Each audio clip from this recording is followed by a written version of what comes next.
Hello guys, welcome. आज हम जानेंगे रिक्रूटमेंट के बारे में एंड उसके सोर्सेस के बारे में। पहले जानते हैं रिक्रूटमेंट की मीनिंग क्या है। It is a process of searching for prospective candidate and encouraging them to apply for the jobs in the organisation. ये एक प्रोसेस है, रिक्रूटमेंट एक प्रोसेस है जिसके थ्रू में हम प्रोस्पेक्टिव कैंडिडेट्स को सर्च करते हैं एंड उन लोगों को एनकरेज करते हैं कि वो हमारे ऑर्गेनाइजेशन में आकर जॉब के लिए, जो वैकेंसी जॉब है उसके लिए अप्लाई करें। उसके बाद हम आते हैं सोर्सेस फ्रॉम रिक्रूटमेंट। रिक्रूटमेंट का सोर्सेस अलग अलग तरह का है। एक है internal recruitment and second one is external recruitment.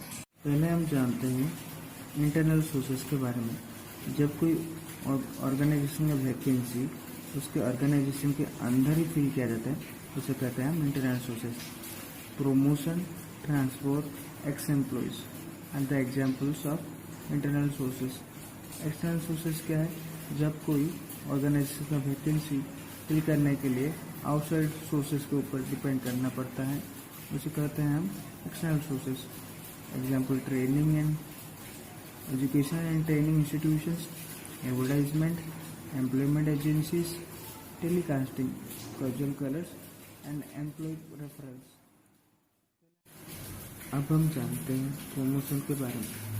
Promotion के अंदर एक एम्प्लॉय का पोजीशन चेंज होता है जिसमें उसका हायर रिस्पॉन्सिबिलिटी हो जाता है, हाई स्टेटस हो जाता है और उसे सैलरी भी अधिक दिया जाता है, क्योंकि उसे हम वर्टिकल पोजिशनिंग व वर्टिकल रिक्रूटमेंट भी कहते हैं। उसके बाद हम जानते हैं ट्रांसफर क्या है। Shifting of employees from one job to another without a drastic change in the responsibility and status of the employee. इसके अंदर में ये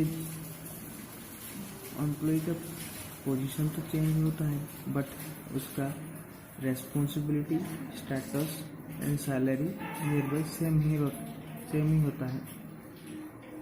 ये हॉरिजॉन्टल रिक्रूटमेंट है।